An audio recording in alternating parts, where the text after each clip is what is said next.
Bago tayo mag-umpisa sa ating istorya, saglit lang at maki-comment ka muna kung taga saan ka at anong oras mo ito pinapanood. Mas masaya ang kwentuhan kapag alam nating sama-sama tayong nakikinig mula sa iba't ibang sulok ng mundo. Ngayon, simulan na natin ang isang kwentong puno ng hirap, hiya, pag-asa, at isang kapalarang hindi mo aakalain na nagsimula lang sa mga bagay na itinapon na ng iba. Sa gilid ng isang maruming eskinita sa likod ng lumang palengke ng San Arcelo, naroon ang isang maliit na barong-barong na halos hindi na matatawag na bahay. Ang bubong nito ay pinagtagpi-tagping yero na tuwing umuulan ay mistulang tambol sa lakas ng patak. Ang dingding ay pinaghalong plywood, trapal at pinaglumaan ng campaign posters na pinulot lang sa kalsada. Sa loob noon nakatira ang magkapatid na ulila. Si Yezrael de Castro, 22 anyos, at ang nakababatang kapatid niyang si Mireya, 17. Matagal nang walang natitira sa kanila kundi ang isa't isa. 10 taon na ang nakalipas mula nang mawala ang kanilang mga magulang sa isang trahedyang hindi man lang nabigyan ng hustisya. Pauwi noon ang kanilang ama at ina mula sa bayan matapos magbenta ng gulay nang salpukin ng rumaragasang truck sa tulay. Hindi na umabot ng buhay ang dalawa sa ospital. Simula noon, natutunan ni Israel ang isang mabigat na katotohanan. Sa mundong ito, ang mahirap kapag nadurog, kadalasan ay walang nakakapansin. "Kuya, gumising ka na. Malilate ka na sa bakuran ni Mang Simo," marahang sabi ni Mireya isang madaling araw habang hinihipa ng apoy sa maliit nilang kalan. Napamulat si Israel sa lumang banig na manipis pa sa karton. Sumalubong agad sa kanya ang amoy ng usok, basang lupa at tuyong isda. "Anong oras na?" paos niyang tanong. "Mag-aalas 5 na. Nagsaing na ako. May konting tuyo pa rito. Hahatiin na lang natin." Napatingin si Israel sa kapatid. Payat ito, maputla at halatang kulang sa pahinga. Ngulit gaya ng dati, pilit pa ring ngumiti. Doon lalo sumisikip ang dibdib niya. Dahil sa edad ni Mireya, dapat ang iniintindi nito ay assignments, kaklase at simpleng pangarap. Hindi yung pagbabanlaw ng labada ng ibang tao kapalit ng ilang baryang kulang pa sa 1 kilo ng bigas. "Ako na dapat dyan sa kalan," sabi ni Yezrael habang bumabangon. "Ilang beses ko nang sinabi sa'yo, huwag kang masyadong gumalaw kapag nahihilo ka." "Mas nakakahiya namang ikaw na nga nagtatrabaho sa labas, ikaw pa magluluto," sagot ni Mireya. "Tsaka okay lang ako, kuya." Pero hindi iyon pinaniwalaan ni Yezrael. Nitong mga nakaraang linggo, madalas mahilo ang kapatid niya. Minsan pa nga ay napaupo ito bigla habang nagsasampay ng damit sa likod ng bahay. Ngulit wala silang perang pang check-up. Ang kaya lang nila ay hilot, pahinga at dasal. Pagkalabas ni Israel ng bahay, tumambad na naman sa kanya ang pait na umaga ng kanilang lugar. Ang kanal sa tapat ay barado na naman, at ang mga batang nakapaa ay naglalaro sa tabi ng tambak ng basura na parang normal na parte ng buhay ang amoy bulok na paligid. May mga tahol ng aso, sigaw ng tinderang nag-aayos ng paninda, at kalansing ng kariton ng mga nangangalakal na gaya niya. "Kumusta, Yezra?" tawag ni Tiboy Maturan, isang tricycle driver na madalas magbigay sa kanya ng libreng sakay kapag umuulan. "May pasada ka na naman sa junk site." "Oo, Kuya Tiboy, kailangan. Manigat ka roon, narinig ko si Roldan Fe raw ulit ang kukuha ng mga tao. Barumbando pa naman yun." Napabuntong hininga si Yezrael. Kilala niya si Roldan Fe, isa itong middleman sa junk at surplus, tuso, mapanlamang at laging naghahanap ng mga gaya niyang desperado. Kapag may mabigat, marumi o delikadong trabaho, sila ang unang tinatawag. Kapag bayaran na, kung ano-ano na ang dahilan para kaltasan. Sa kabilang dulo ng eskinita, naroon naman si Nemia Lontok, tinderang isda na may pusong mas malambot pa sa bagong saing na kanin. Habang inaayos nito ang yelo sa palanggana, tinawag siya nito. "Yezrael, halika rito." Lumapit siya. Inabot ni Nemia ang isang maliit na balot ng tinapa. Maiiwan lang to mamaya. Iuwi mo na kay Mireya. Nay Nemya, wag na po. Lagi na lang po kayong nagbibigay. Tumigil ka. Kapag yumaman ka balang araw, saka mo ako bayaran. Pabilong sabi ng matanda. Napangiti si Israel, ngunit sa loob-loob niya, parang napakalayong mangyari noon. Yumaman? Sa kalagayan nilang halos hindi makapag-ipon kahit 20 pesos sa isang araw. Ang salitang iyon ay parang biro ng tadhana. Pagdating niya sa junk sorting yard sa likod ng lumang bodega, naroon na si Roldanfe. Nakatayo ito sa tabi ng truck, may hawak na listahan at nginunguya ang dulo ng toothpick. "Oh, Israel, akala ko ba tumigil ka na?" Anito na parang nang aasar. "Hindi pa pwede," sagot ni Israel. "Maganda. May hauling tayo mamaya. Maraming itatapon galing sa 5 compound ng isang mayaman. Kailangan ko ng malalakas. Pero tandaan mo bayad mo depende sa dami ng mahihila mo." "Akala ko po ba 150 kapag whole day?" Di kung gusto mo, humanap ka ng iba," malamig na sabi ni Roldan. Tumahimik si Israel. Alam niyang nilalamangan na naman siya, pero wala siyang laban. Sa kanilang kalagayan, ang pagtututol ay luho. Mula umaga hanggang tanghali, nagbuhat siya ng kalawangin at basang bakal, lumang kabinete, sira-sirang electric fan at basag na tiles. Kumakalamang sikmura niya, pero tiniis niya. Sa tuwing napapagod siya, si Mireya ang naiisip niya. Kung paano ito nagkukunwaring busog, kung paano nito inililihim ang pagkahilo para hindi siya mag-alala, kung paano nito minsang sinabi habang pinapatay ang ilaw, "Kuya, balang araw magkakaroon din tayo ng maayos na bahay, di ba?" Ang tanong na yon ang pinanghahawakan niya sa bawat buhat. Pagsapit ng hapon, umuwi siyang may ilang baryang mas mababa pa sa inaasahan. Pagdating niya sa bahay, nadatnan niya si Mireya na nakaupo sa may pinto, may tinatahi na lumang punda para gawing basahan. "Ang aga mo ngayon," sabi nito. "Aga? Malapit ng dumilim." Ngumiti si Mireya. "May pinadaan si Nay Nemya. Nagbigay ng 2 galunggong. Sabi ko ipiprito ko sana kaso kulang ang mantika, kaya sinabawan ko na lang." Pumasok si Israel at naupo sa tabi nito. Sandaling nanahimik ang dalawa habang pinagmamasdan ng manipis na usok mula sa lutuan. "Mireya," maingat niyang sabi, "kapag may pera ako sa susunod, ipapatingin kita." "Ako na naman?" Natatawang sagot ng dalaga, pero halatang pilit. "Ikaw nga itong lagi nang inuubo. Mas kaya ko, ikaw hindi. Namumutla ka na." Hindi agad sumagot si Mireya. Maya-maya marahan nitong ibinaba ang tinatahi. "Kuya, minsan natatakot ako." "Sa ano?" "Na baka habang tumatagal, mas lalo tayong nilalamon ng buhay na to. Na baka tumanda na lang tayo na ganito pa rin. Na baka kahit anong sipag natin wala pa ring mangyari." Napayoko si Israel. Masakit marinig dahil iyon din ang kinakatakutan niya. Pero tumingala siya at pilit na nagmatatag. "Makinig ka sa akin. Hindi man na yon, darating din ang araw na hindi na tayo mamumulot ng tirang buhay ng iba. Hindi ako papayag na dito lang matatapos lahat." Sa unang pagkakataon sa araw na iyon, totoong ngumiti si Mireya. "Kapag dumating yon, gusto ko lang ng simpleng bahay, yung hindi na tumutulo pag umuulan. At higaan na hindi karton ng ilalim," dagdag ni Israel. "At sariling timba. At isang pintuan na may matinong kandado." Natawa ang dalawa, ngunit ang tawang iyon ay may halong hapdi. Dahil kahit simpleng pangarap, sa kanila parang napakalaki na. Kinabukasan, mas mabigat ang problemang dumating. Umaga pa lang sumugod si Aling Bernice Velez, ang landlady nilang laging galit at tila may pusong gawa sa bato. Kumatok ito ng malakas sa dingding nilang manipis. "Israel! Mireya! Lumabas kayo riyan!" Nagkatinginan ng magkapatid. Lumabas sila agad. "Ano pong kailangan nyo, Aling Bernice?" Mahinang tanong ni Mireya. "Kailangan ko? Bayad sa upa. 2 buwan na kayong atrasado. Akala nyo ba charity itong lupa ko? Magbabayad po kami, kahit paunti-unti." "Paunti-unti? Ilang linggo mo nang sinasabi yan? Makinig kayo ho, hindi ako nagpakalugi.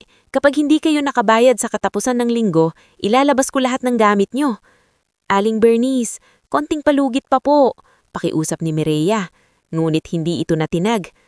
"Ang lambing-lambing mong magsalita pero wala naman kayong mailabas. Huwag niyo akong paikutin." Pagkaalis ng matanda, Napaupo si Mireya sa bangkong kahoy. Tahimik lang itong nakatitig sa lupa. Si Israel naman ay napakuyom ang kamao. "Kasalanan ko to," sabi niya. "Hindi mo kasalanan." Agad na tugon ng kapatid. "Pareho tayong lumalaban. Pero ako ang kuya. Dapat kaya ko to." Sa gabing iyon, hindi makatulog si Israel. Naririnig niya ang pag-ubo ni Mireya, ang paglatigit ng yero dahil sa hangin, at ang walang tigil na mga boses sa labas. Isang tanong lang ang paulit-ulit na tumutusok sa isip niya. Paano pa sila makakalusot? Dumating ang sagot kinabukasan, pero hindi ito magaan. Tinawag siya muli ni Roldanfe sa junkyard. May bago raw hauling job sa isang lumang compound na lilinisin bago gibain. Kailangan daw ng tao para magsalansan ng mga kasangkapang itatapon. Mga sirang aparador, lumang mesa, basag na appliances, at mga kung ano-anong pinagsawaan na ng mga mayayaman. "Bibilisan ka ba o hindi?" Mataray na tanong ni Roldan. Saglit na nag-isip si Israel. Naalala niya ang upa. Naalala niya ang mukha ni Mireya nang pagsabihan sila ni Aling Bernice. Naalala niya ang kumungkulong sabaw na halos wala ng laman. "Opo," sagot niya, "pupunta ako." Hindi pa niya alam na sa trabahong iyon magsisimulang gumalaw ang tadhana. Hindi pa niya alam na sa gitna ng mga bagay na tinapon na ng iba, may isang lumang piraso ng kasangkapan na magpapabago sa kanilang kapalaran. Ngunit sa puntong ito ng kanilang buhay, ang alam lang ni Israel ay kailangan niyang kumapit. Kahit sa basura, kahit sa pagod, kahit sa hiya, basta hindi niya hahayaang tuluyang mawalan ng pag-asa ang kapatid niyang, siya na lang ang natitirang pamilya niya sa mundo. Bago tayo magpatuloy sa ating istorya, gusto ko munang makicomment ka ulit kung anong oras mo ito napapanood at kung nasa ang lugar ka ngayon. Iba talaga ang sarap ng pakikinig kapag sabay-sabay nating sinusundan ng isang kwentong unti-unting bumibigat, umiinit at humihila sa damdamin. Ngayon, dumako na tayo sa bahaging hindi na lang tungkol sa gutom at kahirapan, kundi sa isang tuklas na kayang bumaligtad sa buong buhay ng magkapatid. Hindi agad nakauwi si Israel ng gabing iyon. Matapos niyang tanggapin ang hauling job mula kay Roldanfe, isinakay siya at ang ilang tang trabahador sa isang luma at umuugong na truck papunta sa dulo ng bayan, sa isang tahimik ngunit malawak na compound na matagal ng bakante. Ayon sa usap-usapan, dati raw itong rest house ng isang mayamang pamilya mula Maynila na ilang taon nang walang bumabalik. Ang mga puno sa paligid ay matataas na at hindi na napuputulan. Ang damoy lampas tuhod at ang buong lugar ay mistulang nilamon na ng katahimikan at alikabok. Pagbaba pa lang nila ng truck, napansin na agad ni Israel na kakaibang lugar. Hindi ito gaya ng karaniwang junk site na pinagbabagsakan ng pinaglumaan. Marami sa mga itinatapon ay halatang dating mamahalin, mga matitibay na kabinet na pinudpod ng anay, malalaking kurtinang tinubuan ng amag, sirang chandelier, lumang paintings, makakapal na karpet at mga dikahoy na kasangkapang hindi karaniwang makikita sa bahay ng ordinaryong tao. "Bilisan niyo!" sigaw ni Roldan habang naninigarilyo sa tabi. "Babayaran lang ako hanggang bukas ng tanghali. Kapag hindi natin nalinis to, kaltas sa bayad niyo." Walang sumagot. Sanay na ang mga trabahador sa ugali niyang parang walang pakialam kung maputulan man ng daliri ang isa sa kanila. Isa-isa nilang binuhat ang mga gamit palabas ng lumang bahay at inilatag sa bakuran para pagpili-pilian kung alin ang pwedeng ipasira, ipamelt o ibenta ng pira-piraso. Kumayod si Israel na parang makina, ngunit habang lumalalim ang gabi, lalo niyang nararamdaman ng sakit sa likod at bigat sa dibdib. Hindi dahil sa trabaho lang, kundi dahil sa iniisip niya si Mireya. Hindi man ito sumalita kanina, alam niyang natakot ang kapatid sa banta ni Aling Bernice at higit sa lahat, napansin niyang mas matamla ito bago siya umalis. Bandang 9:00, nang halos ubos na ang malalaking gamit sa sala ng lumang bahay, napunta si Israel sa isang silid na amoy lumang kahoy, alikabok at nakasarang nakaraan. Doon niya nakita ang isang lumang sopa na halos wala nang gustong hawakan. Kupas ang tela nito, may punit sa gilid at kulob ang amoy na tila ilang dekada nang hindi naaarawan. Mabigat din itong sobra para sa itsura nito. "Oh, Israel!" tinawag ng isang kapwa trabahador na si Berto Laksina. Huwag mo nang pag-aksayahan yan. Wala nang kwenta yan. Baka anay na lang ang laman. Nilapitan niya ang sofa at tinapik ang isang gilid. Kumalabog iyon ang kakaiba. Hindi tunog ng simpleng kahoy at foam. Para bang may mas siksik at mas mabigat sa loob. Ang bigat naman nito para sa luma na.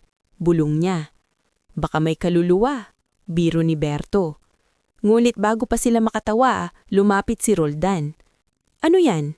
Bakit nakatayo lang kayo? Itong sofa po ang bigat masyado, sagot ni Israel.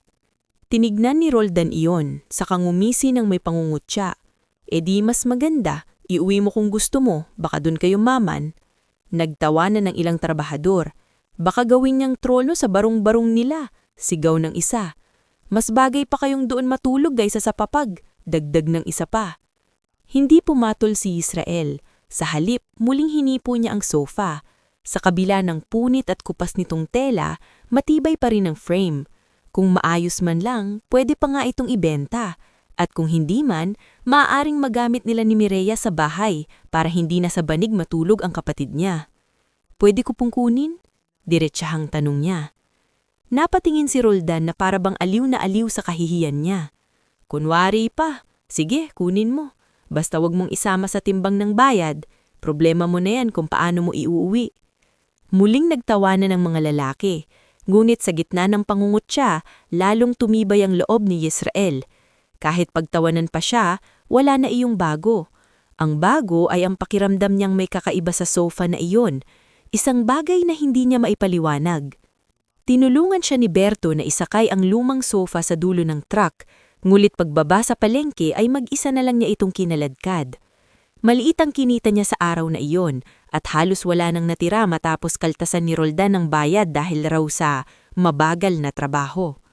Ngulit mas iniisip ni Israel ang sofa kaysa sa kakarampot na pera sa bulsa niya. Pagpasok niya sa iskinita, bit-bit at hila ang maruming kasangkapan, agad siyang pinagtitignan ng mga tao. Aray ko, ano yan? Tili ni Celia Bintura mula sa tapat ng beauty parlor. Israel, basura na nga buhay mo, dinagdagan mo pa. Nasa kanto rin noon sina Jeco Vitar at Pabling Arsua, dalawang tambay na lagi nang may opinyon sa buhay ng may buhay. Tingnan nyo nga naman, may bago na silang sala set. Malakas na sabi ni Jeco sabay halakhak. Baka dyan na sila kakain, matutulog at iiyak, dagdag ng Pabling. May ilang batang napahinto sa paglalaro at nakiusyoso. May mga babaeng nagbubulungan. May mga lalaking napapailing na tila ba ang pag-uwi ng sirang sofa ay isa ng sukdulang tanda ng pagkasiphayo. Sa may pinto ng kanilang barong-barong, napatayo si Mireya nang makita ang kuya niya. Kuya, ano yan? Gulat nitong tanong. Huwag kang maingay, tulungan mo na lang ako. Hingal na sagot ni Israel. Lumapit si Mireya at kahit halatang nanhihina ay tinulungan siyang hatakin ng sofa papasok. Muli silang pinagtawanan sa labas. Ano, mayaman na sila, may sofa na, narinig nilang sabi ni Celia. Ako nga, walang ganyang katibay na basura, pahabol ni Jeco. Pagsara ni Israel ng pinto, saka lang siya napaupo sa gilid ng sofa habang hinihingal. Pinunasan niya ang pawis sa noo at tumingin kay Mireya na halatang litong-lito. Kuya, bakit mo inuwi ito? Hindi ko alam, pero parang may kakaiba rito. Kakaiba dahil sobrang baho. Napatawa si Israel ng bahagya. Hindi, mabigat siya, tapos kakaiba yung tunog sa loob. Lumapit si Mireya at marahang pinisil ang isang bahagi ng sofa. Napakunot min ang noo nito. Oo nga parang hindi normal. Napatingin sila sa isa't isa. Sa gabing iyon, tinanggal nila ang ilang lumang punda at sako upang punasan kahit papaano ang sofa. Habang ginagawa iyon, napansin ni Mireya na may bahagi sa ilalim na tila hindi orihinal ang tahi. Parang minsang binuksan at muling isinara. Hindi iyon basta repair lamang. Matibay ang pagkakatagpi, ngunit halatang may itinago. Kuya, tingnan mo to. Lumuhod si Israel at sinilip ang ilalim. Sa ilaw ng kanilang mahinang bumbilya, nakita nga niya ang tila dobleng tela at makapal na sinulid na hindi kapareho ng iba pang bahagi. Napansin mo? Tanong niya. Oo, parang may pinasok sa loob tapos tinahi ulit. Pareho silang natahimik. Sa labas, patuloy ang ingay ng eskinita. May mga nagiinuman, May batang umiiyak. May radio sa malayo na nagpapatugtog ng lumang kanta. Ngunit sa loob ng kanilang barong-barong, tila huminto ang lahat. Bubuksan ba natin? Tanong ni Mireya. Hindi agad sumagot si Israel. Umupo muna siya at tinignan ng kapatid. Biglang bumalik sa isip niya ang lahat ng mga pangungutya sa kanila. Ang gutom, ang pangungulit ni Aling Bernice, ang panghihinang unti-unting lumalamon kay Mireya, at ang simpleng pangarap nilang magkaroon ng bahay na hindi tumutulok kapag umuulan. Hindi muna ngayon, sagot niya sa wakas. Bakit? Kasi wala tayong matinong ilaw, at kung sakaling wala namang laman, baka mapunit lang natin lalo. Linisin muna natin, pagmasden, siguraduhin natin. Tumanggo si Mireya, ngunit halata ang pag-uusisa sa mga mata nito. Kinabukasan, kahit pagod, maagang gumising ang magkapatid. Hindi muna pumasok si Mireya sa labada para manatili sa bahay, at si Israel namay tumangging sumama sa unang tawag ni Roldan.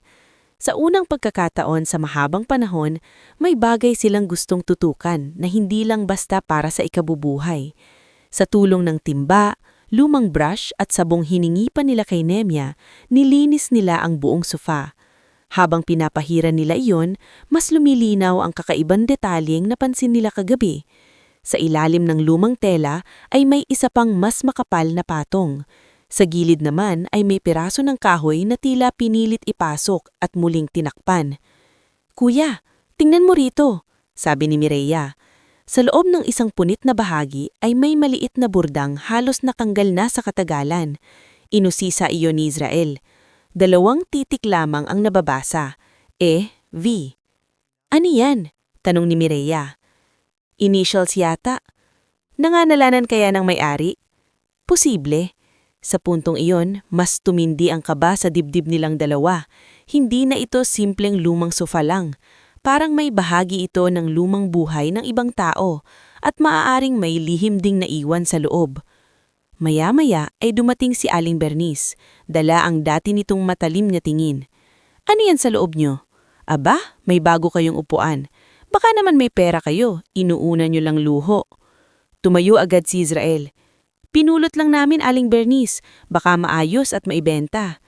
Kung may maibebenta kayo, unahin nyo upa. Mataray nitong sagot bago umalis. Nang makaalis ito, bumuntong hininga si Mireya. Lahat na lang may sinasabi. Hayaan mo sila, mariing sabi ni Israel. Hindi naman sila ang gutom.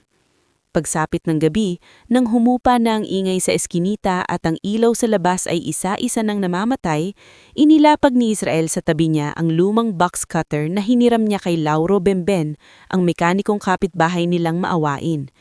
Tahimik lang si Mireya habang nakaupo sa bangkong kahoy. Naroon ang kaba sa mukha nito, pero mas nangingibabaw ang pag-asa na baka may dahilan kung bakit napadpad sa kanila ang sofa. Sigurado ka ba? Tanong nito. Huminga ng malalim si Israel. Hindi, pero kailangan nating malaman. Umupo siya sa harap ng sofa at sinundot ang dulo ng cutter sa makapal na tahi sa ilalim. Sa unang hiwa ay puro lumang tela at alikabok lamang ang lumabas. Sa ikalawa, naramdaman niyang may tumama sa bakal ng cutter, isang matigas, siksik at hindi inaasahang bagay sa loob. Napatingin siya kay Mireya. Nalalaki ang mga mata ng dalaga. Kuya! Muli niyang hinila ang tela at dahan-dahang pinalawak ang hiwa. At sa loob ng lumang sofa na ipinagtatawanan sa kanila ng buong eskinita, may isang bagay na kumislap sa mahina nilang ilaw. Isang kislap na hindi mula sa basag na salamin, hindi mula sa bakal, kundi mula sa bagay na mukhang totoong ginto. Napatakip si Mireya sa bibig. Si Israel naman ay tila pinako sa kinatatayuan. Nanlalamig ang mga kamay habang nakatitig sa unang piraso pa lamang ng lihim na nakabaon sa ilalim ng sirang kasangkapan.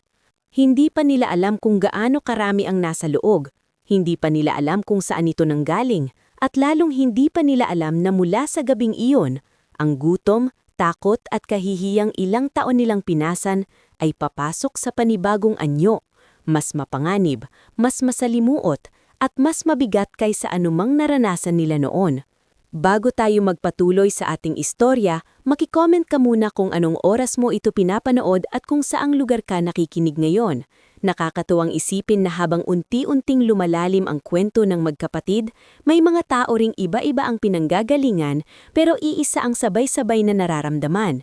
Ngayon, dumako na tayo sa bahaging hindi na kayang takasan ni Yisrael at Mireya, ang oras kung kailan ang himala ay unti-unting nagiging panganib. Ilang segundo matapos makita ang unang kislap sa loob ng lumang sofa, hindi agad nakagalaw sina Yisrael at Mireya. Parang biglang nanikip ang buong barong-barong nila. Ang tunog ng ulan sa bubong na kanina'y karaniwan lang ay tila naging mas mabigat, mas matalim. Ang ilaw ng mahinang bumbilya ay tumatama sa nakausling bagay sa loob ng sofa, at sa bawat kislot ng liwanag, lalo lamang nilang nakumpirmang hindi iyon ordinaryong metal. "Kuya," halos pabulong na sabi ni Mireya, nanginginig ang boses. "Totoo ba yan?" Hindi nakasagot agad si Yisrael. Dahan-dahan niyang hinawi ang tela at stuffing gamit ang daliri. Lumitaw ang isang maliit na pakete na nakabalot sa makapal at lumang oilcloth. Nanginginig ang mga kamay niya nang ilabas iyon at ilapag sa sahig. Napatayo si Mireya, napaatras ng bahagya. "Buksan mo," sabi nito, pero hindi mawari kung kaba o pananabig ang nangingibabaw sa boses. Hinila ni Yisrael ang pagtakatali ng lumang tela. Nang bumuka iyon, kapwa sila napahigop ng hininga.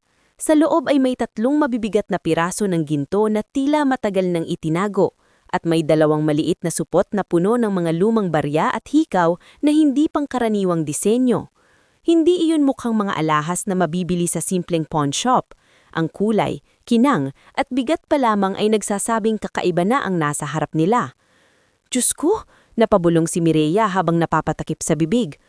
"Kuya, ginto ba talaga to?" Muling hinawakan ni Yisrael ang isa sa mga piraso. Mabigat, malamig. Totoo ang pakilamdam. Hindi gaya ng mga laruan o palamuting murang nabibili sa tabi-tabi. Siguro," sagot niya. Pero hindi pa natin alam. Hindi pa sila tapos sa pagkabigla nang mapansin ni Mireya na may iba pang kahilantulad na hugis sa kailalim ng sofa. Mas lalong lumalim ang hiwa na ginawa ni Yisrael at isa-isa pang lumabas ang mas maraming nakabalot na pakete. May ilan ay pahaba, may ilan ay tila kahon, at may iba namang supot na parang sinadyang ipitin sa pagitan ng mga bakal ng frame. Umupo si Mireya sa sahig. "Kuya, hindi ito pwedeng basta-basta nang." Si Yisrael na may napaupo rin. Sa isang iglap, ang 2 taong kahapon ay iniisip lang kung paano makakabayad ng upa, ngayon ay nakaharap sa kayamanang hindi nila nasusukat. Ngunit handil sa gaya, takot ang unang bumalot sa kanila. "Mireya," mariin niyang sabi, "walang dapat makaalam nito. Kahit sino." Tumanggo ang kapatid, mabilis. "Oo, si Nainemia, si Tiboy, kahit sila, wala muna. Hindi ito dahil wala silang tiwala sa mga mabubuting taong tumulong sa kanila, kundi dahil alam nilang ganitong klaseng sikreto kapag kumalat, hindi na nila makokontrol. Sa iskinita pa lamang nila, ang simpleng balita ng pagkaantala ng upa ay umaabot sa kabilang barangay. Paano pa kung ginto ang pag-uusapan?" Buong magdamag, maingat nilang inilabas ang laman ng sofa. Hindi lahat ay ginto lamang. May mga lumang papel na nakatiklop ng ilang ulit at isinilid sa plastik. May maliit na kahon na kahoy na may 2 singsing at isang broche na may pulang bato. May lumang supot ng mga barya na kakaiba ang ukit. At sa pinakailalim ay may isang makapal na tela na parang punda na naglalaman ng mas mabibigat pang bar-shape na piraso. Nang maubos nila ang laman, parang hindi pa rin sila makapaniwala sa nakalatag sa lumang banig. "Kuya," mahinang sabi ni Mireya, "magkano kaya lahat to?" "Tapos na tayo kung iisipin pa lang natin yan," tugon ni Israel habang nakatingin sa pinto. "Ang una nating isipin, kanino galing to at bakit nasa sofa?" Napatingin si Mireya sa isang piraso ng lumang papel. "May sulat yata rito." Dahan-dahan niyang binuklat iyon, ngunit marami sa mga bahagi ay kupas na. May ilang salitang mababasa, ngunit halos hindi buo. Ang pinakamalinaw lang ay isang pangalan o marahil apelido na tila nakasulat sa lumang tinta, Venturillo. At naroon din muli ang parehong inisyal na nakita nila sa sofa noon, EV. "Venturillo," ulip ni Israel. "Parang narinig ko na yan." "Saan?" "Hindi ko maalala." Tahimik silang dalawa. Sa isang banda may parte sa kanilang gustong tumawa, iyak, at pasalamatan ng langit.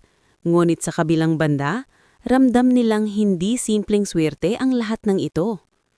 Ang ganitong halaga ng kayamanan ay hindi basta naiiwan sa loob ng lumang sofa kung walang napakalalim na dahilan. Bago mag-umaga, binalat nilang muli ng maayos ang lahat at itinago sa ilalim ng lumang sahig na kahoy sa isang sulok ng bahay. Si Israel mismo ang nagtanggal ng 2 tabla para lang maisiksik iyon sa ligtas na bahagi. Ang sofa na may tinabunan nila ng mga lumang kumot para hindi agad mapansin na binuksan na. Halos hindi sila nakatulog. Kinabukasan, kapansin-pansin ang kabigatan ng kilos nila. Tahimik si Mireya habang nagsasaing. Tahimik din si Israel habang nakaupo sa may pintuan. Lahat ng ordinaryong tunog sa paligid ay parang banta. Ang yabag sa labas, ang tahol ng aso, ang pagtatawa ng mga tambay, ang pagdaan ng tricycle. "Kuya," sabi ni Mireya habang naghihiwa ng sibuyas. "Anong gagawin natin?" Nag-isip si Israel. Kailangan natin ng makakatingin kung totoo nga to. Pero yung hindi madaldal. Sino? Una niyang naisip si Tiboy. Sumunod si Nainemia. Ngunit agad din niyang inalis sa isip ang mga iyon. Mabubuti silang tao, oo. Pero mas mabuti ring huwag silang isama sa gulong hindi naman dapat sumakmal sa kanila. Maya-maya may sumagi sa isip niya. Si Mang Anselmo Quirante. Napatingin si Mireya. Yung matandang dating assessor sa pawn shop? Oo, tahimik yun at matalas pa rin ang mata noon kahit retired na. Kilalang kilala sa lumang palengke si Mang Anselmo Quirante. Isa itong byudo na tahimik, laging naka-long sleeves kahit mainit at bihirang makisawsaw sa chismis ng barangay. Dati raw itong mahusay tumingin ng mga alahas at antigong metal sa isang pawn shop sa bayan. Hindi mayaman pero iginagalang dahil hindi mandaraya. Madalas ay nasa harap lang ito ng maliit nitong inuupahang bahay, nagkakape at nag-aalaga ng 2 pusang kulay abo. "Pero paano tayo lalapit?" tanong ni Mireya. "Isang piraso lang ang dadalhin ko, maliit lang, hindi yung halata." Nag-alinlangan si Mireya ngunit kalaunan ay tumanggo rin. Wala silang ibang paraan kung gusto nilang makasiguro. Bandang tanghali, habang nagpapanggap na pupunta sa junkyard, palihim na naglakad sa Israel papunta sa bahay ni Mang Anselmo. Nakabalot sa panyo sa loob ng bulsa niya ang isang maliit na baryang tila ginto. Bawat hakbang niya ay punong-puno ng kaba. Natagpuan niya ang matanda sa terasa, may hawak na tasang kape. "O Israel, napadaan ka?" tanong nito. "Opo, Mang Anselmo. Sana po hindi kayo maabala." "Kung usapang paautangan, wala rin akong mapapahiram." Biro ng matanda. "Hindi po pera ang sadya ko." Napatingin si Anselmo sa mukha niya at tila nabasa agad ang bigat sa ekspresyon niya. "Umupo ka." Pagkaupo ni Israel, inilabas niya ang barya at maigang ibinuka ang panyo. Hindi muna siya nagsalita. Nanginit ang mata ni Mang Anselmo nang makita iyon. Kinuha niya ang lumang reading glasses sa bulsa at sinuot. Dahan-dahan niyang inikot ang barya sa kamay, ikinatok sa mesa, saka sinilip sa ilalim ng araw. "Saan mo nakuha to?" tanong ni Mang Anselmo. Napakurap si Israel. "Pinulot lang po, sa mga lumang gamit." Hindi agad nagsalita si Mang Anselmo. Sa halip, tumayo ito at kumuha ng maliit na magnifier sa loob ng bahay. Pagbalik, masinsinan niyang tinignan ng ukit sa gilid ng barya. Pagkaraan ng ilang sandali, ibinalik niya iyon kay Israel. "Hindi ko masasabing ng buo kung walang testing," sabi niya. "Pero kung tama ang mata ko, hindi ito ordinaryong souvenir o palamuti. Mukhang totoong luma. At kung authentic ito, may halaga." "Gaano kalaki po?" Napabuntong hininga si Mang Anselmo. "Depende sa timbang, purity, at pinagmulan. Pero isang bagay ang sigurado ako, huwag na huwag mong ipapakita yan sa kahit sino basta-basta." Lalong nanlamig si Israel. "Bakit po?" Ibinaba ng matanda ang boses. "Dahil ang mga ganitong bagay, hindi lang pera ang katumbas. Minsan may kasamang problema, minsan may humahanap. Humahanap? Hindi agad sumagot si Mang Anselmo. Tumingin muna ito sa kalye para bang may ayaw marinig ng iba. May matagal ng lumang kwento rito sa bayan, marahan niyang sabi. Tungkol sa isang pamilyang mayamang-mayaman noon, Venturillo ang apelido. May nawawalang yaman daw mula pa sa panahon ng lolo ng angkan nila. Hindi basta alahas lang, mga gintong itinago raw sa panahon ng kaguluhan. Ilang dekada ring hindi nakita. Parang biglang tumigil ang paghinga ni Israel. Venturillo po? Napatingin si Mang Anselmo sa kanya. Bakit? Saan mo narinig? Agad na nagsinungaling si Israel. May nabasa lang po akong lumang papel. Hindi man kumbinsido ang matanda, hindi na ito nag-usisa. Sa halip, mas tumigas ang boses nito. Makinig ka sa akin, iho. Kung may mas malaki ka pang hawak, itago mo ng mabuti. At huwag kang sasama sa kung sinong mag-aalok ng madaling pera. Kapag nalaman ng maling tao na may nahanap ka, hindi ka titigilan. Nagpasalamat si Israel at agad umalis. Ngunit pabigat ng pabigat ang dibdib niya sa bawat hakbang pauwi. Totoo ngang hindi aksidente ang natagpuan nila. At sa unang pagkakataon, malinaw sa kanya na hindi lang gutom ang kalaban nila ngayon, kundi ang mismong anino ng nakaraan ng ibang tao. Pagdating niya sa bahay, nadatnan niyang balisa si Mireya.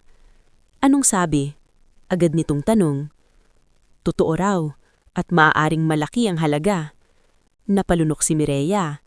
Gaano kalaki? Hindi niya alam ang eksakto, pero may nabanggit siyang kwento. Tungkol sa pamilyang Venturillo, nawawalang yaman daw. Napatigil si Mireya, tila sumikip din ang paghinga. Ibig mong sabihin, maaaring sa kanila to? Hindi pa natin alam, pero posibleng konektado. Sa araw ring iyon, nagsimulang may mapansing kakaiba si Israel sa paligid. Nang bumili siya ng toyo sa tindahan, biglang naging sobrang bait ni Aling Bernice. Nang dumaan siya sa kanto, napansin niyang pinagmamasdan siya ni Jeco Vitar na parang may napupunang bago. At nang mapadaan si Roldan Fe sa iskinita sakay ng motorsiklo, tumigil pa ito sa tapat nila at tumingin sa lumang sofa na nakasilip sa bahagyang bukas na pinto. Oh, inuwi mo nga talaga, nakangising sabi ni Roldan. Ano, may napala ka ba sa basurang yan? Wala po, mabilis na sagot ni Israel. Sayang, akala ko pa man may itatago kang kayamanan dyan. Tumawa ito ngunit ang titig nito ay hindi biro. Pagkaayos ni Roldan, napatingin si Mireya sa kuya niya. Pareho nilang nauunawaan ang hindi sinasabi. Hindi na sila ligtas sa simpleng pagtatago lang. Pagsapit ng gabi, narinig nila ang mahinang yabag sa labas ng bahay. Hindi iyon karaniwang yabag ng dumaraang kapitbahay. Huminto iyon mismo sa tapat ng kanilang dingding, saka parang may marahang pagkayod. Hinawakan ni Mireya ang braso ni Israel. Kuya, dahan-dahang kumayo si Israel at kumuha ng lumang 2x2 sa gilid ng pinto. Pareho silang hindi humihinga ng malakas. Muli nilang narinig ang tunog. May tao sa labas. At bago pa man sila makapagsalita, ay isang anino ang dumaan sa pagitan ng mga siwang ng yero. Isang aninong malinaw na hindi na aksidenteng nakapadaan lamang, kundi tila may hinahanap sa loob ng kanilang munting bahay.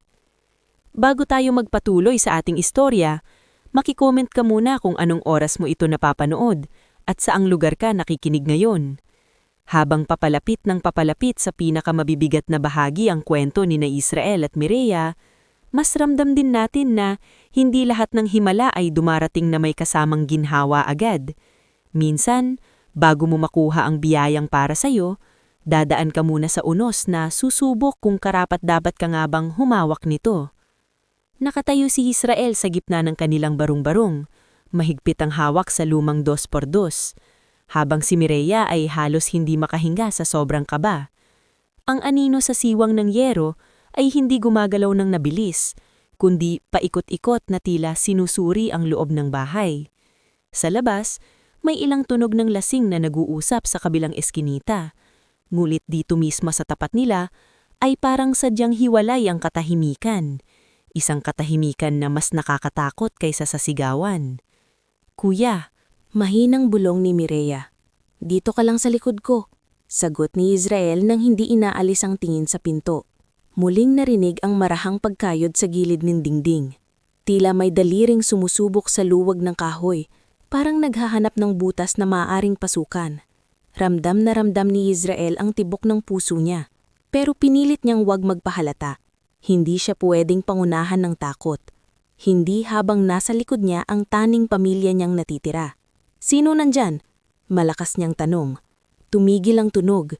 Nagkatinginan ng magkapatid.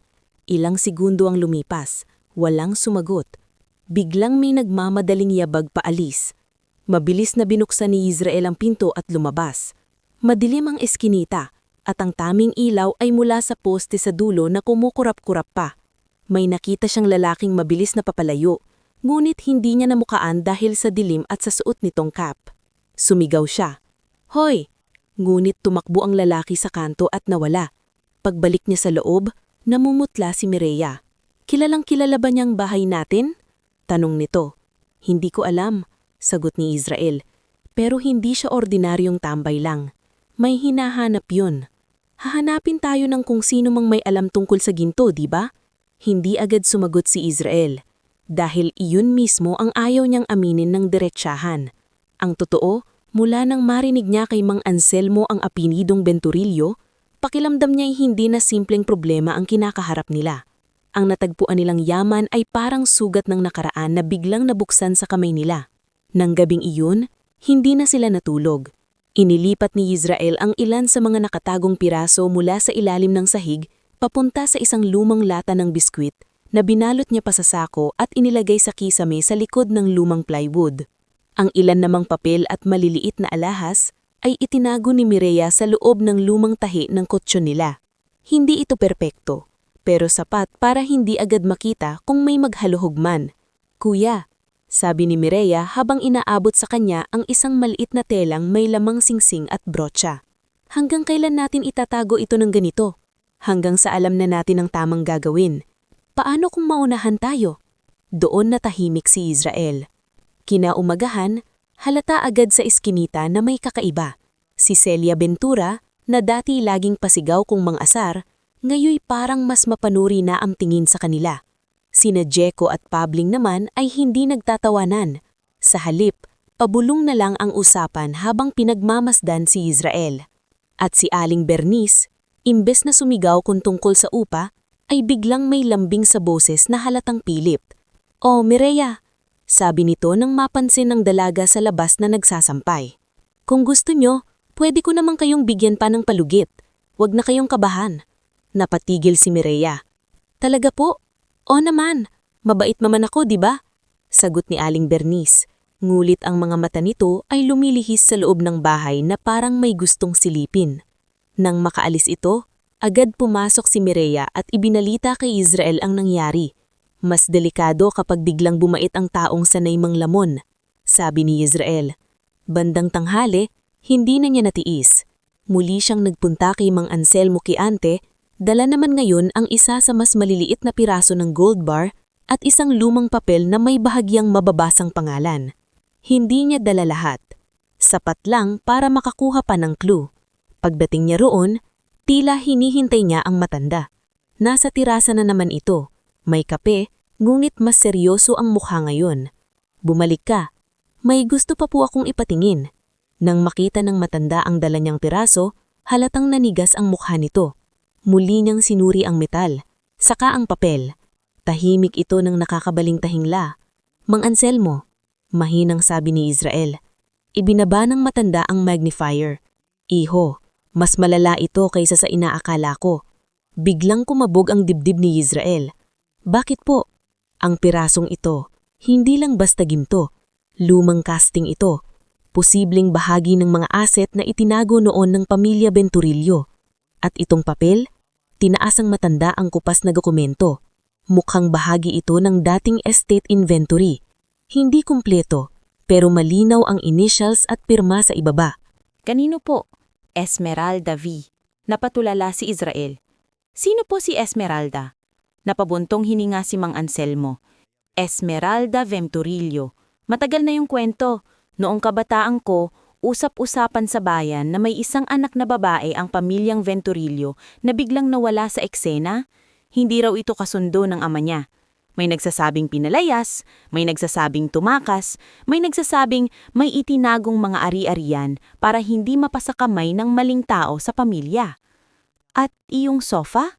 Hindi ko alam kung paano napunta sa inyo ang sofa, pero kung konektado iyan sa pangalan niyang iyan, baka hindi lang kayo ang naghahanap ng sagot.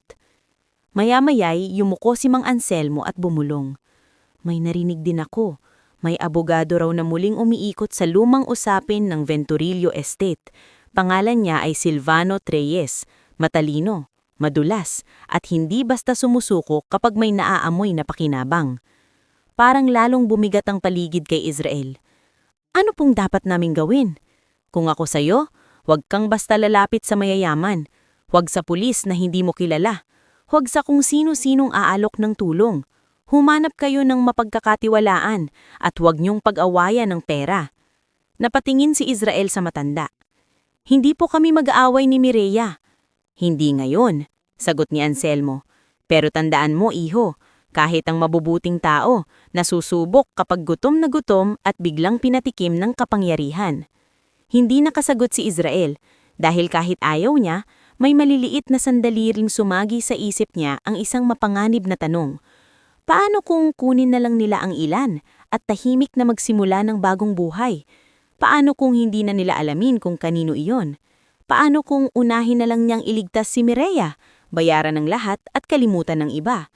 Ngulit sa tuwing naiisip niya iyon, kasunod din agad ang takot. Dahil ang ganitong uri ng pera, kung mali ang hakbang mo, hindi ka nito ililigtas. Lalamunin ka nito. Pag-uwi niya, nadatnan niya si Mireya na may kausap sa may pinto.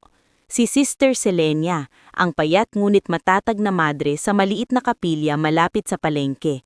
May dala itong lugaw at konting gamot. Pasensya ka na, sabi ng madre kay Israel nang makita siya. Napadaan lang ako, sabi ni Nemya, matamlay raw si Mireya nitong mga nakaraang araw. Ngumiti si Mireya. Okay lang po ako, sister. Hindi sapat ang okay lang kapag maputla ka na, sagot ng madre. Inumin mo itong vitamins at huwag mong kakalimutang kumain. Matapos umalis si Sister Selenia, napatitig si Israel sa likod nito habang papalayo sa eskinita. Tahimik itong tao, ngulit daman niya ang kabutihan. Sa unang pagkakataon, naisip niyang may mga tao pa ring pwedeng pagkatiwalaan.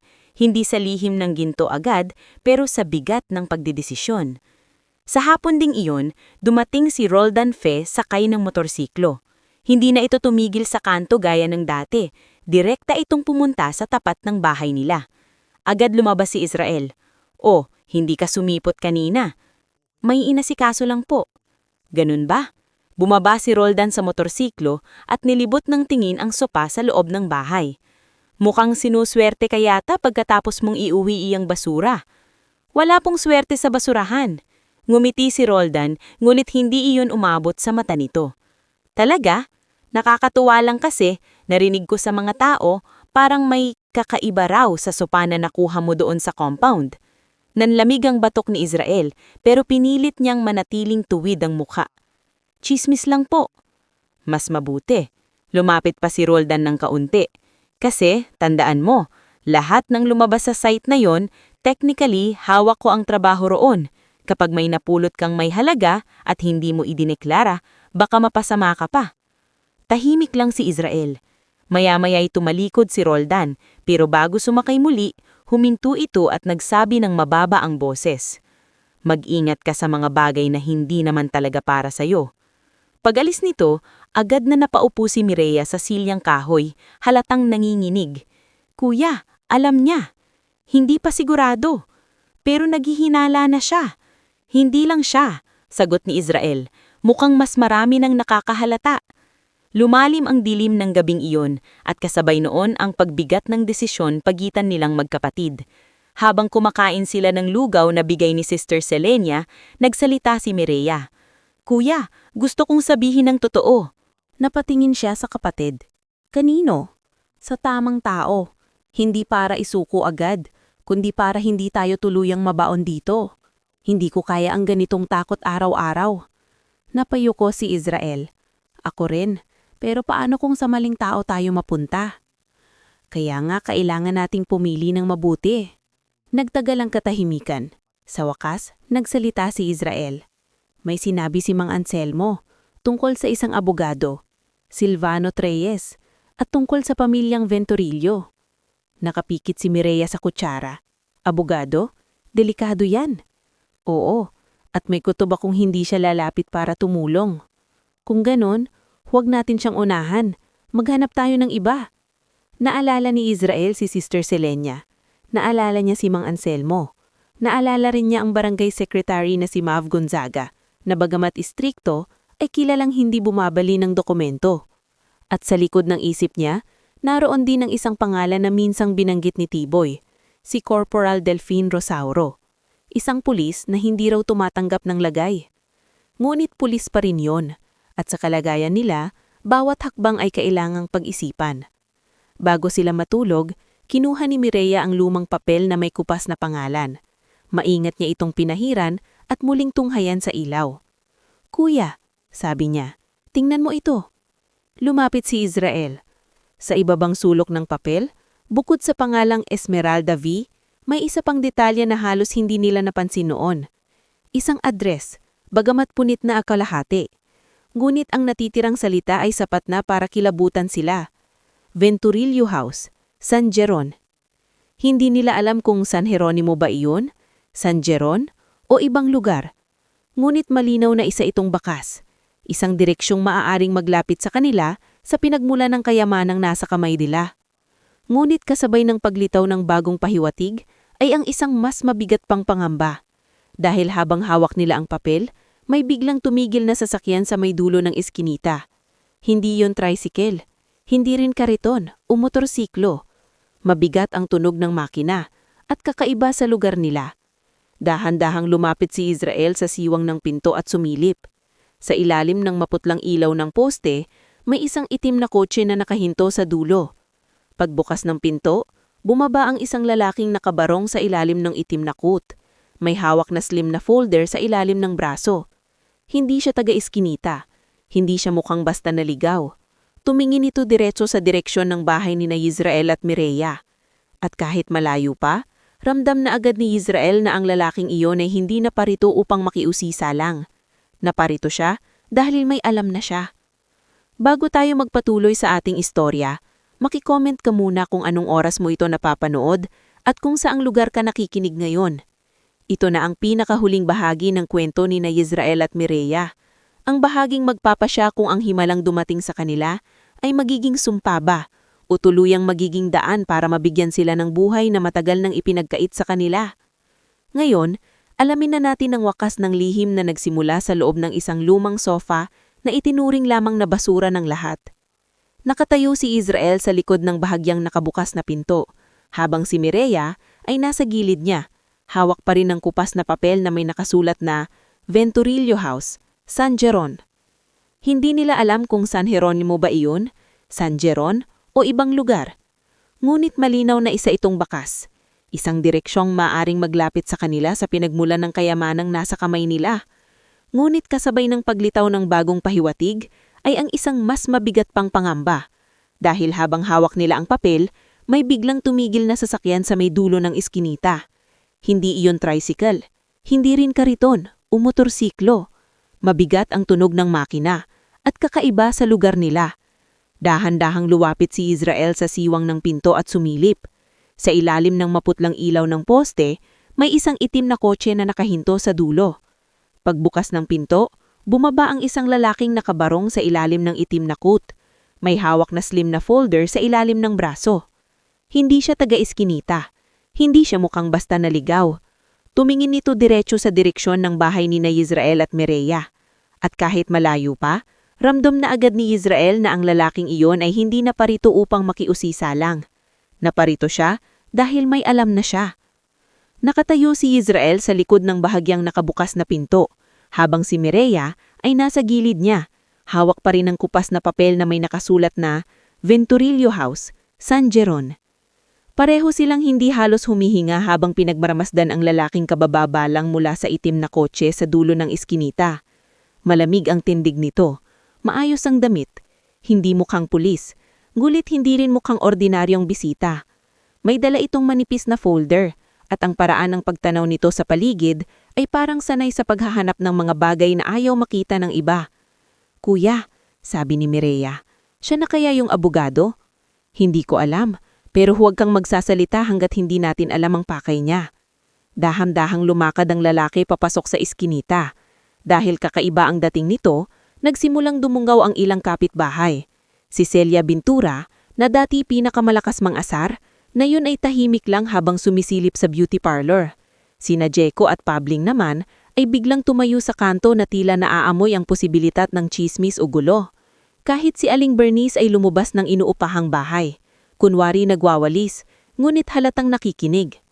Tumigil ang lalaki sa harap ng barong-barong ni Yisrael at Mireya. Sandali itong tumingin sa luma nilang pintuan bago marahang kutukin ang pintuan. Tok, tok, tok. Walang sumagot agad. Muling kutukin ng lalaki. "Magandang gabi. Ako si Silvano Treyes." Naniga si Mireya. Agad itong napatingin kay Israel.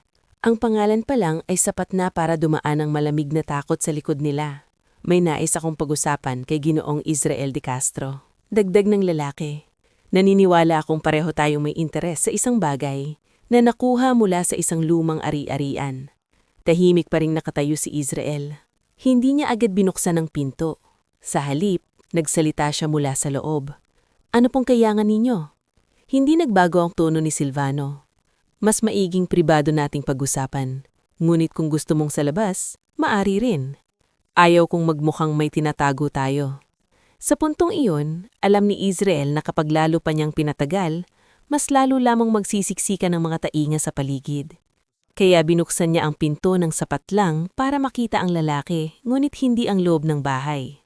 "Ako si Israel," diretso niyang sabi. "Ano po ang kailangan ninyo?" Sinulyapan muna ni Silvano si Mireya sa loob, saka bumalik kay Israel ang tingin.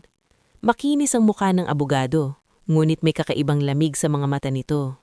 Parang sanay magsalita ng mabait habang may ibang intensyon. "Hahanapin ko sana ang isang lumang sofa na naialis mula sa compound ng mga Venturillo, ilang araw na ang nakakaraan." Sabi nito, "May impormasyon akong napunta iyon sa iyo." "Lumang sofa lang po iyon, pinulot ko sa trabahong hauling." "Oo," sagot ni Silvano. "At pinaniniwalaan kong may lamang hindi ordinaryo ang sofa na iyon."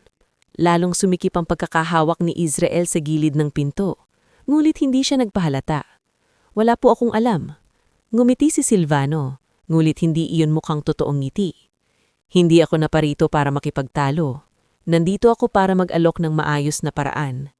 Ano mang nakuha mo roon ay bahagi ng dating ari-arian ng pamilyang Venturillo. Kung ibibigay mo ito sa amin ng tahimik, mapapadali ang lahat. Hindi ka masasangkot sa kaso at bibigyan ka pa ng kabayaran." "Magkano?" biglang tanong ni Mireya mula sa likod. Napatingin si Israel sa kapatid, ngunit hindi galit ang naramdaman niya, kundi pagkabigla. Hindi niya inasahang magsasalita ito. Tumingin si Silvano kay Mireya, at parang mas luminis ang ngiti nito. "Depende sa dami ng nakuha ninyo, pero sapat para makalipat kayo ng bahay at makapagsimula." "Paano namin malalaman na hindi ninyo kami lolokohin?" tanong ni Mireya. Ngayon ay mas matatag ang boses. "Dahil ako ay abogado." Bahagyang napangiti si Israel, ngunit hindi sa tuwa. Sa halip, nakita niya ang kabalintunaan ng sagot. "Pasensya na po," sabi niya, "pero wala po kaming maibibigay." Unti-unting nawala ang formal na lambing sa mukha ni Silvano. "Iho, huwag mo akong pahirapan. May mga tao sa paligid na madaling kausapin. May mga record, may mga testigo, at kung gugustuhin ko, pwede kitang ipatawag bukas para sa iligal na pagtatago ng asset."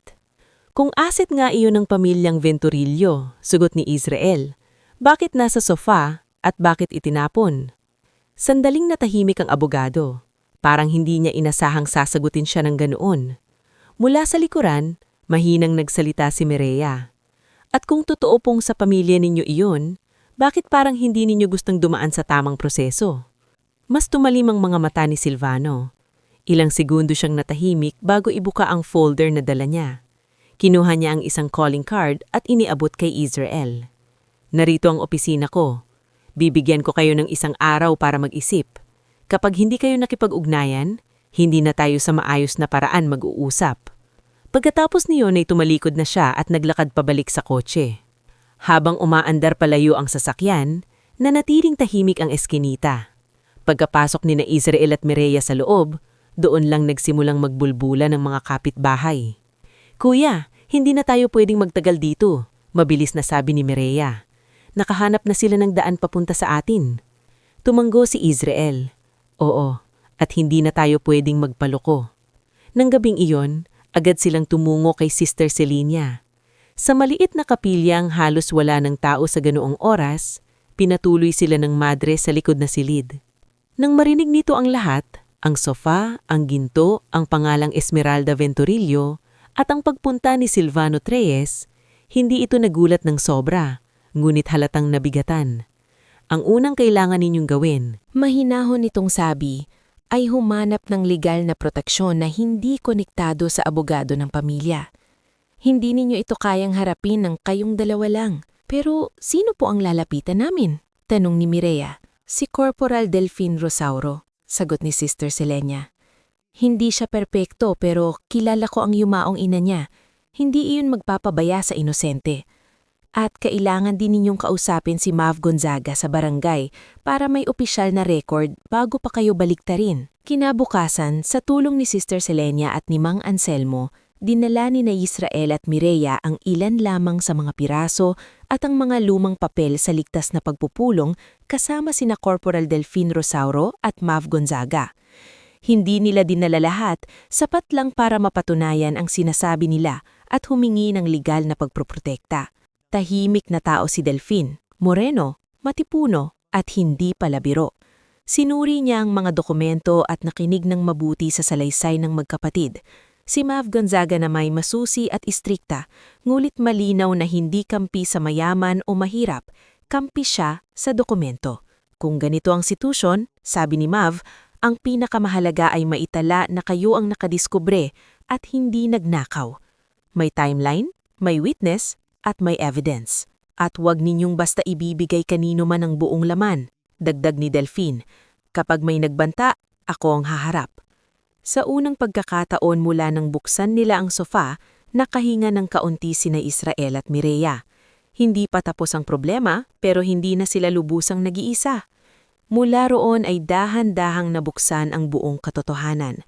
Sa pagbubusi ni Mav sa lumang record ng lupa at sa mga papel na dala ni na Israel at Mireya, lumitaw na si Esmeralda Venturillo ay tunay ngang anak ng dating patriarkang si Don Elpidio Venturillo, ngunit hindi ito simpleng nawala lamang.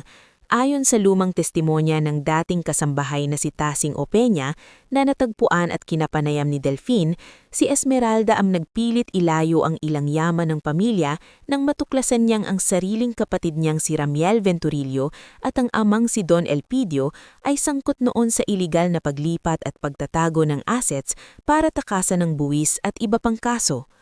Ayaw ni Esmeralda na magamit ang yaman sa katiwalian, kaya lihim niya iyong ipinakalat at ipinahawak sa mga pinagkakatiwalaang tao. Isa roon, ayon kay Tasing, ay ang caretaker na si Basto Hinojales, isang tahimik at tapat na lalaking kalaunan ay nagkasakit at namatay na walang naiwang pamilya. Sa takot na maagaw ang itinagong yaman, may posibilidad na inilagay ni Basto ang ilan sa mga iyon sa lumang sofa na kalaunan ay nabulok na lamang sa compound at naituring na walang halaga. Kung ganun, bulong ni Mireya nang marinig iyon, si Esmeralda mismo ang may gustong hindi mapasakamay sa mali ang ginto? Tumanggo si Tasing, luhaan. Mabuti ang pusong yon, hindi niya gusto ang kasakiman ng pamilya niya. Ngunit hindi pa roon nagtatapos ang pagsubok. Nang malamang hindi basta nagpasilaw sa pera sina Israel at Mireya, mas naging agresibo si Silvano Treyes. Nagpadala ng notice, nagbantang kakasuhan sila at lihim na kinausap sina Roldan Fe at Jeco Vitar upang humanap ng paraan para maipasok muli sa bahay ng magkapatid ang kamay ng takot. Isang gabi, Habang nasa kapilya sina Mireya at Sister Selenia para sa feeding program, sinubukan ni Roldan at Jeko pasukin ang bahay ni Israel. Ngunit nakaabang na si Corporal Delfin at dalawa nitong kasamang pulis matapos makatanggap ng ulat mula kay Orven Talib, ang dating driver ng mga Venturillo na nagkonsensya at lihim na nakipag-ugnayan kay Tasing. Nahuli sa akto sina Roldan at Jeko habang pilit binubuksan ang likod na dingding ng barong-barong. Ako lang ito. Akala ko may gamit akong naiwan. Sigaw ni Roldan nang dakpin siya. Sa bahay ng iba mo hahanapin ang gamit mo. Milig na sabi ni Delpin. Sa insidenteng iyon, tuluyang nagbago ang ihip ng hangin. Lumakas ang posisyon ni Israel at Mireya dahil malinaw ng may mga taong gustong takutin at nakawan sila. Naitala ang lahat, naimbestigahan din si Silvano at natuklasang sinubukan nitong ipitin ng magkapatid nang hindi pa dumaraan sa wastong proseso ng estate claim. Pagkaraan ng ilang buwang legal na laban, lumabas ang pinal na resulta. Kinilala ng korte na ang yaman ay bahagi ng lumang estate ni Esmeralda Venturillo, ngunit dahil sina Israel at Mireya ang nakatuklas, nagtago ng maingat at kusang tumulong sa paglabas ng katotohanan, sila ay pinagkalooban ng malaking legal na finder's share, bukod pa sa proteksyon laban sa anumang pananakot ng mga taong nagtangkang angkinin iyon ng ilegal. Hindi nila nakuha ang buong 100 milyon bilang personal na pag-aari dahil dumaan ito sa settlement, valuation at tax, but the amount legally awarded to them was still more than enough to transform their lives. At higit doon, tuluyang nalinis ang pangalan ni Esmeralda. Sa araw na natanggap ni Israel at Mireya ang opisyal na papel ng kanilang bahagi, hindi sila agad nagsaya. Sa halip, umuwi muna sila sa lumang barong-barong, umupo sa harap ng sirang sopa na ngayon ay wala ng laman, at tahimik na tumingin sa isa't isa. "Kuya," sabi ni Mireya nangingilid ang luha. "Totoo na ba to?" Huminga ng malalim si Israel. "Hindi ko rin alam kung paano paniwalaan. Parang kahapon lang iniisip natin kung may pambili tayong mantika." Napatawa si Mireya sa gitna ng pag-iyak. "At sariling timba. At bahay na hindi tumutulo," dagdag ni Israel. Hindi sila naging padalos-dalos sa pera.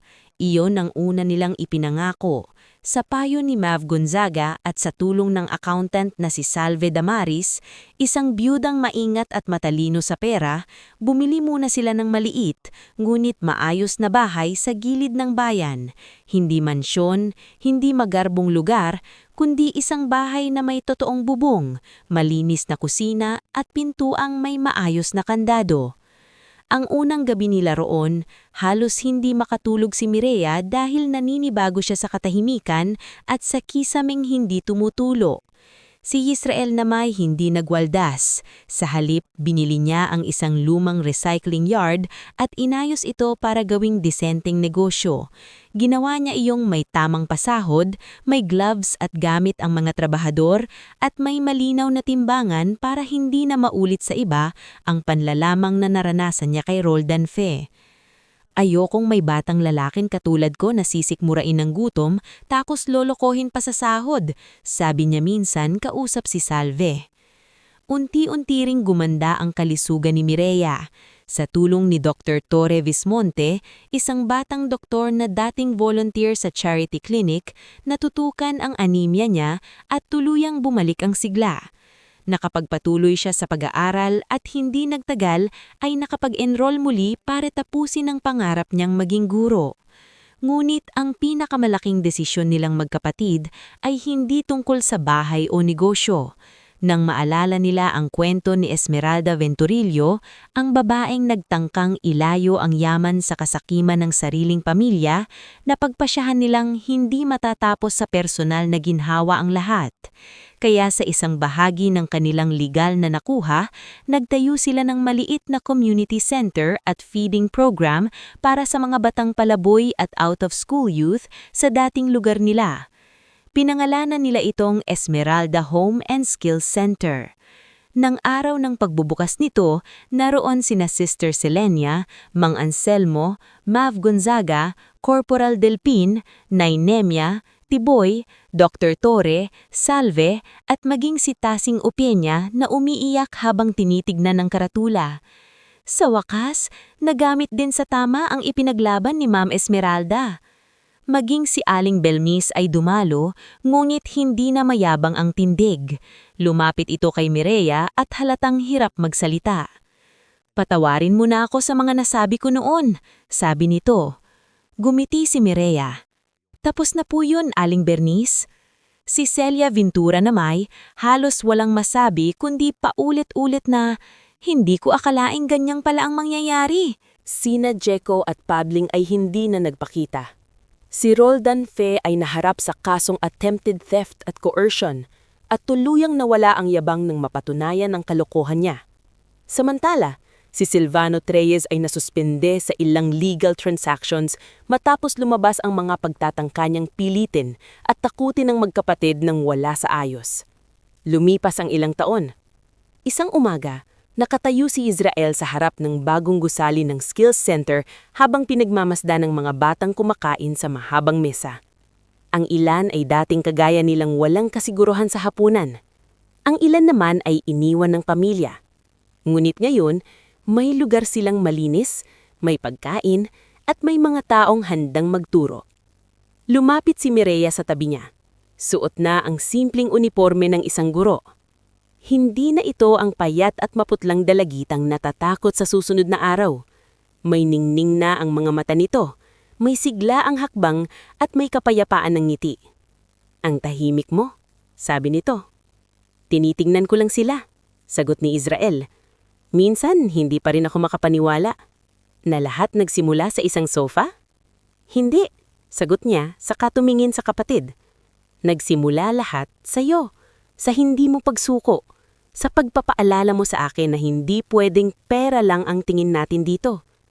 Napangiti si Mireya, saka marahang humawak sa braso ng kuya niya. "At sa'yo rin. Kasi kung sumuko ka noon, baka nasa kalsada pa rin tayo, o baka mas malala." Sa di kalayuan, nakita nila si Sister Selenia na may kausap na mga bata, si Nay Nemia na nagdadala ng basket ng tinapay, at si Tiboy na tumutulong magbaba ng mga silya mula sa tricycle. Pati si Mang Anselmo, kahit mabagal na maglakad ay naroon sa lilim at nakangiting pinagmamasdan ng lahat. Napabuntong hininga si Israel. "Naalala mo pa ba noong sabi mo gusto mo lang ng bahay na hindi tumutulo?" At sariling timba, natatawang sagot ni Mireya, "At pintuang may kandado. At higaan na hindi karton ng ilalim." Pareho silang natawa. Ngunit sa pagkakataong ito, hindi na iyon tawang may halong sakit. Tawa na iyon ng mga taong nakalampas sa gutom, sa pangungutya, sa takot, at sa tukso ng maling paggamit ng biyayang dumating sa kanila. Sa hapon ding iyon, matapos ang programa, pumasok si Mireya sa maliit na opisina ng center at inilagay sa estante ang isang lumang bagay na matagal na niyang iniingatan. Ang kupas na papel na may pangalang Esmeralda V at ang maliit na bordang EV na inalis nila noon sa ilalim ng sirang sofa. Sa ilalim nito ay may nakasulat na simpleng plake. Mula sa bagay na itinuring na basura, sumilang ang pangalawang pagkakataon.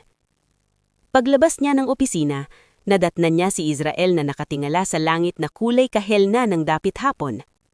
"Kuya," sabi niya, "sa tingin mo, masaya kaya si Esmeralda kung nakikita niya ito?"